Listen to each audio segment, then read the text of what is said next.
বগুড়ায় এক বীর মুক্তিযোদ্ধার ৭ জন ভুয়া সন্তান কোটায় চাকরি পেয়েছেন। তাদের মধ্যে থেকে ৫ জন।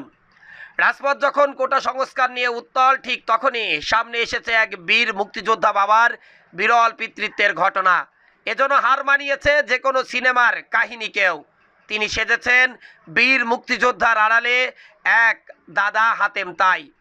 নিজের ঔরসজাত সন্তান ২ জন হলেও অন্যদের চাকরি দিতে তিনি হয়েছেন আরও ৭ সন্তানের বাবা। নিজের সনদের অপব্যবহার করে এদের মধ্যে ৫ জনকে দিয়েছেন সরকারি চাকরি। তবে শুধু সন্তানদের চাকরিই নয়, বাবা সেজে নিজেও রাতারাতি তাদের কাছ থেকে কামিয়েছেন লাখ লাখ টাকা।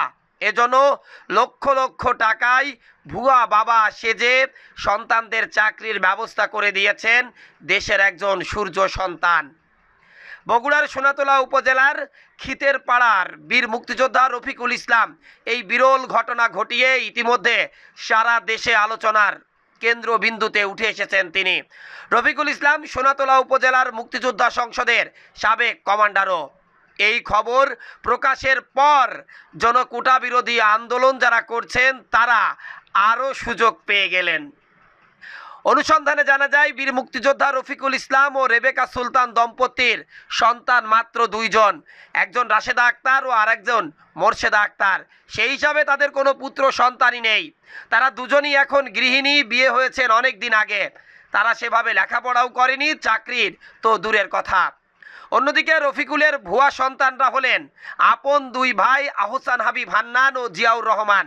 তাদের বাড়ি ওই একই এলাকায়। এছাড়াও রয়েছেন বেলাল হোসেন, ফরাদ হোসেন, সালেক উদ্দিন, রাকিব হাসান ও মৌসুমী আক্তার। এদের মধ্যে হান্নান ও জিয়াউরের প্রকৃত বাবা ওই একই এলাকার দক্ষিণ রানীপাড়ার জাফর আলী। মুক্তিযোদ্ধা সন্তানের পরিচয় ব্যবহার করে হান্নান পুলিশের চাকরি নিয়েছেন। বর্তমান তিনি গাইবান্ধা জেলা পুলিশের রিজার্ভ ফোর্স হিসাবে কর্মরত রয়েছেন। একইভাবে অপর ভাই জিয়াউর রহমান পেয়েছেন সারের ডিলারশিপ। অন্যদিকে বেলালের আসল বাবা খিতেরি পাড়ার এলাকার জাবেদ আলী।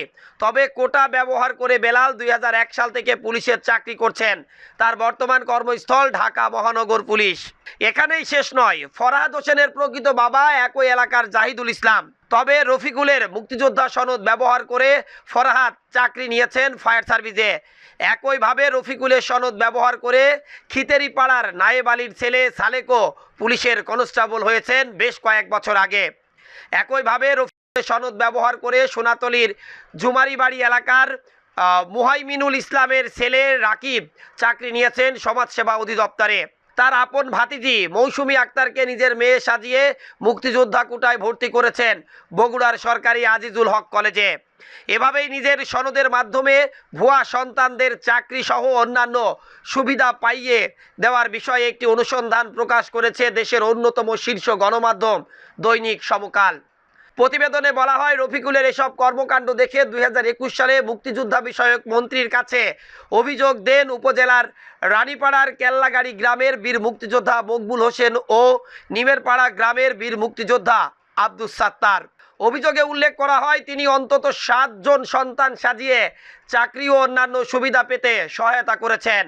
এভাবে অন্যের সন্তানকে নিজের সন্তান সাজিয়ে সরকারি সুবিধা পেতে সহায়তা করে হাতিয়ে নিয়েছেন মোটা অঙ্কের টাকা। অভিযোগ পাওয়ার পর মুক্তিযোদ্ধা মন্ত্রণালয়ের নির্দেশে যে তদন্ত নামে দুদক, সেই তদন্তে প্রাথমিক সত্যতাই পাওয়া যায় রফিকুল ও তার কথিত ৩ সন্তানের বিরুদ্ধে মামলা হয়েছে। একই সঙ্গে চাকরি থেকে সাময়িক বরখাস্ত হয়েছে রফিকুলের কথিত সেই ৩ সন্তান।